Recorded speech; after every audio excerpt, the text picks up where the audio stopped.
जरा सोचो, तुम एक अनजान प्लेनेट पर अकेले फंस जाओ जहाँ के अजीबोगरीब जीव तुम्हारी जान के पीछे पड़ जाएं। कुछ ऐसा ही होता है हमारी आज की कहानी में। कहानी की शुरुआत होती है बोरालिस नाम की एक माइनिंग स्पेसशिप से। इस स्पेसशिप में कुछ मजदूर थे जो अपने क्रायोपॉड्स में लेटकर ये सफर कर रहे थे। क्रायोपॉड एक ऐसी मशीन थी जिसके अंदर लेटकर चाहे इंसान कितने भी साल तक सोता रहे, उसकी उम्र नहीं बढ़ती। पर अचानक अंतरिक्ष में एक एस्ट्रॉयड ने अपना रास्ता बदल लिया और बहुत तेजी से बोरालिस की तरफ बढ़ने लगा। कुछ ही पलों में वो बोरालिस स्पेसशिप से टकरा गया और इमरजेंसी में क्रायोपॉड स्पेसशिप से अपने आप अलग हो गए। तब शिप का एआई सिस्टम, जिसका नाम लेनर्ड था, उसने मजदूरों को जगाया ताकि वो उन्हें आने वाली मुश्किलों के लिए तैयार कर सके। जैसे ही एस्ट्रॉयड की टक्कर हुई तो एंडी नाम का एक मजदूर जाग गया। लेनर्ड ने उसे शांत रहने को कहा और फिर उसने एंडी की सुरक्षा के इंतजाम किए। जहाज से अलग होने के कुछ ही पलों बाद क्रायोपॉड पास के ही एक प्लैनेट की ओर बढ़ने लगा। जैसे ही सभी क्रायोपॉड्स इस नए प्लैनेट के वातावरण में घुसे तो कई क्रायोपॉड्स में अचानक आग लग गई और उनके अंदर मौजूद लोग जलकर खाक हो गए। उधर एंडी का क्रायोपॉड आग लगने से तो बच गया, मगर लैंडिंग के समय उसकी रफ्तार बहुत ज्यादा तेज थी। जल्द ही वो एक पहाड़ी में क्रैश होने वाला था कि तभी अचानक पॉड ने खुद को गोल गोल घुमाकर आगे बढ़ाया। आखिरकार हुई तो क्रैश लैंडिंग, लेकिन एंडी की जान बच गई। एंडी बेहोश हो चुका था और अचानक उसे अपने परिवार की झलक दिखाई दी तो वो फट से उठ खड़ा हुआ। उसने आसपास देखा तो वो एक पहाड़ी इलाके में फंसा हुआ था और चारों ओर काले घने बादल छाए हुए थे। एंडी ने शिप के एआई सिस्टम से बात करने की कोशिश की, मगर कोई जवाब नहीं आया। तभी अचानक जमीन थरथराने लगी तो लेनर्ड ने उसे पॉड से निकल जाने की सलाह दी। अब दिक्कत ये थी कि एंडी पॉड को खोल नहीं पा रहा था। फिर उसने सर्वाइवल किट खोली तो उसमें एक फ्लेयर गन तक मौजूद नहीं थी, क्योंकि असल में एंडी एक छोटे दर्जे का मजदूर था। आखिरकार एंडी ने एक फायर एक्सटिंग्विशर की मदद से पॉड की खिड़की तोड़ डाली और वहां से भागने की कोशिश की, पर तभी जमीन हिलने की वजह से पॉड मुड़ गया और नुकीले कांच से एंडी का सूट फट गया। तब लेनर्ड ने उसे सावधान करते हुए बताया कि बिना सूट के वो इस प्लेनेट पर ज्यादा देर तक जिंदा नहीं रह पाएगा। जिसके बाद एंडी ने एक खास स्प्रे से फटाफट सूट को ठीक किया। तभी लेनर्ड ने एंडी को बताया कि पॉड में आग लग चुकी है। अब एंडी तुरंत जैसे तैसे रेंग कर पॉड से बाहर आया, मगर साथ में वो अपने बेटे का आखिरी खिलौना लाना नहीं भूला। अब वो एक अनजान प्लेनेट पर अकेला खड़ा था, पर तभी उसने जलते हुए बोरालिस जहाज को इस प्लेनेट में घुसते हुए देखा। जैसे ही शिप क्रैश हुई वहां जबरदस्त धमाका हो गया। इस धमाके से इतनी जबरदस्त ऊर्जा पैदा हुई कि एंडी बहुत दूर जाकर गिरा, मगर खुशकिस्मती से उसकी जान बच गई। इसके बाद एंडी ने अपने एआई लेनर्ड से पूछा कि इस वक्त वो कहाँ है। तो लेनर्ड ने उसे बताया कि वो एक अनजान प्लेनेट पर है जिसके बारे में इंसानों को कोई खास जानकारी नहीं है और उनका जहाज अपनी असली मंजिल पर नहीं पहुंच पाया। अचानक एंडी को दूर से एक रोशनी दिखाई दी तो वो उसकी ओर बढ़ने लगा। रास्ते में उसे बोरालिस का मलबा मिला तो उसकी नजर एक और पॉड पर पड़ी। उसने पॉड से ऑक्सीजन टैंक निकालने की कोशिश की ताकि वो ज्यादा समय तक इस प्लेनेट पर जिंदा रह सके, मगर अचानक उसमें से एक लाश गिरी जिसे देखकर वो बुरी तरह डर गया। खैर उसने हिम्मत करके ऑक्सीजन टैंक निकाला, मगर वो अब बिल्कुल खराब हो चुका था। अब वो परेशान होकर फिर से रोशनी की तरफ चलने लगा। उसके जाने के बाद हम देखते हैं कि उस पॉड पर किसी खूंखार जानवर के पंजों के निशान थे। इसका मतलब ये था कि एंडी यहाँ अकेला तो नहीं है। खैर जब एंडी उस रोशनी तक पहुंचा तो उसे एक और मजदूर मिला जिसका नाम ड्वेन था। एंडी को देखकर ड्वेन को बहुत खुशी हुई। बातचीत के दौरान पता चला कि उनके पास खाने पीने के लिए कुछ खास है नहीं यहाँ पे। खैर फिर ड्वेन ने एंडी को बताया कि उनकी कंपनी ने पैसे बचाने के लिए छोटा रास्ता चुना, मगर उस रास्ते पर एस्ट्रॉयड थे जिस वजह से जहाज क्रैश हो गया। ड्वेन कम्युनिकेशंस डिपार्टमेंट में काम करता था, इसलिए अब वो धरती पर सिग्नल भेजकर मदद मांगने वाला था ताकि उन्हें बचाने के लिए रेस्क्यू शिप भेजी जाए। उसने एंडी को बताया कि इस सिग्नल को धरती पर पहुंचने में 8 महीने लगेंगे। अगर उन्होंने सबसे तेज रेस्क्यू शिप भी भेजी तो भी उन्हें यहाँ तक पहुंचने में 2 साल लगेंगे कम से कम। अब ड्वेन ने कहा कि उन्हें दक्षिण दिशा में जाकर बोरालिस का दूसरा मलबा ढूंढना होगा और जब तक वो इस प्लेनेट पर फंसे हुए हैं तब तक वो वहां पर जिंदगी गुजार सकते हैं। ये सब सुनकर एंडी तो बेचारा हिम्मत ही हार गया, पर ड्वेन ने उसे जैसे तैसे हौसला दिया। तभी अचानक एंडी का पैर लगने से ड्वेन के सिस्टम की एक तार निकल गई। जैसे ही एंडी उसे जोड़ने के लिए मुड़ा तो अचानक एक खूंखार जानवर एक ही पल में ड्वेन को उठाकर ले गया। इधर एंडी को इसकी भनक तक नहीं लगी। उसे समझ ही नहीं आया कि ड्वेन कहाँ गया। खैर उसने धरती पर सिग्नल भेज दिया और फिर वो ड्वेन की बंदूक उठाकर अकेला ही बोरालिस का दूसरा हिस्सा ढूंढने निकल पड़ा। कुछ ही समय में उसके ऑक्सीजन टैंक में ऑक्सीजन बहुत ज्यादा कम रह गई थी, लेकिन फिर भी वो आगे बढ़ रहा था। तभी अचानक उसके रेडियो पर एक नई आवाज आई। ये नायोमी नाम की एक लड़की थी। उसने एंडी को बताया कि उसकी टांगें पॉड के नीचे फंस गई हैं और साथ ही उसे अपनी लोकेशन भी भेजी। तभी लेनर्ड ने एंडी को सावधान किया कि जिस इलाके में नायोमी है उसके हिसाब से वो इलाका काफी खतरनाक है। वहाँ ढंग से कुछ भी दिखाई नहीं देगा और वहाँ तक पहुँचने में एंडी की सारी ऑक्सीजन खत्म हो जाएगी। फिर लेनर्ड ने उसे उनके जहाज के बचे खुचे हिस्से तक पहुँचने की हिदायत दी ताकि एंडी पहले अपना ऑक्सीजन टैंक भर सके। मगर तब नायोमी ने उससे मदद की गुजारिश की और कहा कि उसके पॉड में उन दोनों के लिए ऑक्सीजन है। तो एंडी हमारा पिघल गया और उसकी मदद करने को राजी हो गया। लड़की का चक्कर ऐसा ही होता है भाई, ऑक्सीजन है नहीं, अपनी जान मुसीबत में डाल के अनजान लड़की बचाएंगे हम। अब एंडी उसकी ओर बढ़ रहा था तो वो दोनों बातें करने लगे। फिर कुछ ही घंटों में रात हो गई और एंडी को कुछ अजीब महसूस होने लगा। उसे लगा कि जैसे अंधेरे में कुछ चल रहा है। तो उसने लेनर्ड को ये इलाका स्कैन करने को कहा। मगर लेनर्ड एक पुराना एआई मॉडल था जिसे कंपनी पैसे बचाने के लिए इस्तेमाल करती थी और वो ये काम कर ही नहीं पाया। खैर अब 1 घंटे बाद एंडी को चलते चलते एक बार फिर से अंधेरे में किसी के होने का एहसास हो रहा था। फिर उसने नायोमी को ड्वेन के गायब होने के बारे में बताया और सोचने लगा कि उसके साथ क्या हुआ होगा। तभी एंडी की नजर पैरों के अजीबोगरीब निशानों पर पड़ी और उसका पीछा करते हुए वो एक छेद तक पहुंचा जो चारों ओर से मकड़ियों के जाल से घिरा हुआ था। ये देखकर वो काफी घबरा गया और उसने तुरंत नायोमी को बताया कि शायद इस प्लेनेट पर एलियन मकड़ियां हो सकती हैं। खैर अब एंडी तेजी से अपने कदम बढ़ाने लगा क्योंकि उसे खतरे का एहसास हो गया था। रास्ते में उसे ऐसी मकड़ियों के जाले मिल रहे थे। खैर फिर नायोमी ने उससे पूछा कि वो इस तरह मजदूरी करने को क्यों राजी हुआ। ये सुनकर एंडी को अपने बीते हुए कल में अपनी पत्नी और बेटे के साथ हंसी खुशी से बिताए हुए पल याद आ गए। एंडी ने नायोमी को बताया कि उसकी पत्नी और बेटा उसे छोड़कर चले गए। उसी पल अचानक उसे किसी के गुर्राने की आवाज सुनाई दी तो वो डरते हुए इधर उधर देखने लगा।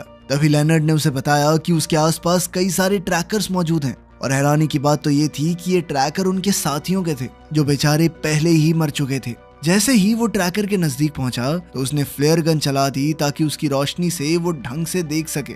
फ्लेयर की रोशनी में एंडी ने जो देखा वो देखकर उसके पैरों तले जमीन खिसक गई। उसके सामने बहुत बड़ी मकड़ियां थी जिनकी बिच्छुओं जैसी पूंछ थी और वो सभी तेजी से एंडी की ओर बढ़ रही थी। मकड़ी ने ऊपर से उसका पीछा किया मगर एंडी बस भागता रहा और अचानक एक पहाड़ी की चोटी से नीचे गिर गया। न जाने कैसे मगर एंडी इतनी ऊपर से गिरने के बाद भी बच गया। उधर वो मकड़ी ऊपर से गुर्रा रही थी मगर एंडी के साथ नीचे नहीं कूदी। अब एंडी ने नायोमी को इन मकड़ियों के बारे में खबर दी। दरअसल वो ट्रैकर्स जो उसे दिखाई दे रहे थे वो उसके साथियों के थे जिन्हें ये मकड़ियां खा गई थी। तो अब वो सिग्नल उनके पेट से आ रहा था।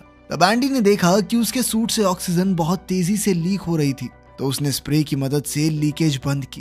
तभी अचानक उसे रेडियो पर ड्वेन की हल्की सी आवाज सुनाई दी। ड्वेन ने एंडी और नायोमी को बताया कि वो इन खतरनाक मकड़ियों का सामना कर रहा है। तब नायोमी ने एंडी से कहा कि वो ड्वेन की मदद करने जाए लेकिन पहाड़ी से नीचे गिरने के बाद एंडी का जीपीएस खराब हो गया था। तो नायोमी ने उसे रेडियो पर ड्वेन तक पहुंचने का रास्ता बताया। आखिरकार एंडी ड्वेन तक पहुंच गया लेकिन तब तक वो मकड़ियों से घिर चुका था। ड्वेन ने चिल्लाकर कहा कि उसके पास एक प्लान है लेकिन इससे पहले कि वो कुछ करता एक मकड़ी ने ड्वेन पर हमला कर दिया। अब एंडी तुरंत एक पॉड के पीछे छिप गया और उधर मकड़ी ड्वेन को बेरहमी से मारकर खा गई। अब एक और मकड़ी एंडी की सुगंध लेकर उसकी ओर बढ़ रही थी।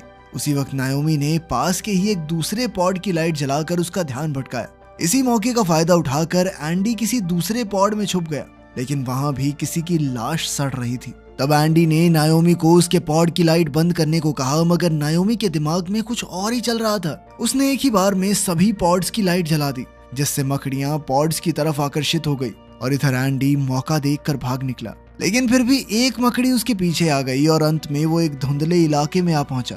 तब एंडी ने नायोमी को जल्द से जल्द अपने पॉड से बाहर आने को कहा मगर नायोमी अब भी फंसी हुई थी। अब नायोमी काफी घबरा गई थी तो एंडी ने उसे प्यार से एक गाना सुनाया जो वो अपनी बीती जिंदगी में अक्सर गाया करता था। इसके बाद नायोमी ने कहा कि ड्वेन मर चुका है और अब इस प्लेनेट पर 2 ही लोग जिंदा बचे हैं। इधर एंडी धुंध वाले इलाके से निकल रहा था कि वो सोच में पड़ गया कि अब मकड़ियों ने उसका पीछा क्यों छोड़ दिया।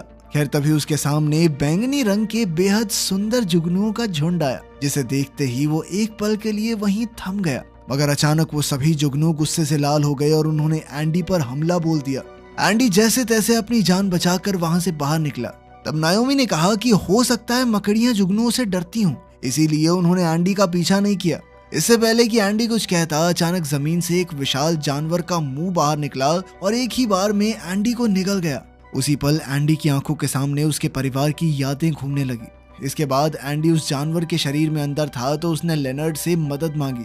उस जानवर के शरीर का अंदरूनी हिस्सा देखकर उसे लग रहा था कि शायद अब उसे दिल का दौरा पड़ रहा है। खैर तभी लेनर्ड ने एंडी के सूट से एक जहरीली गैस छोड़ दी, जिस वजह से उस जानवर का पेट अंदर से जलने लगा और उसने उसी पल उल्टी करके एंडी को बाहर फेंक दिया। इसके बाद एंडी लड़खड़ाता हुआ आगे बढ़ा तो वो एक गुफा जैसी जगह पर गिर गया जो पूरी तरह से जुगनुओं से भरी हुई थी। सभी जुगनुओं ने उसी पल उस पर हमला बोल दिया तो एंडी तुरंत भागकर दूसरी तरफ से बाहर आ गया। उसके जाने के बाद जुगनुओं ने उसका पीछा नहीं किया। अब एंडी के सूट में बेहद कम ऑक्सीजन बची थी, लेकिन फिर भी वो जहाज के दूसरे हिस्से पर जाने की बजाय नायोमी की तरफ जाने लगा।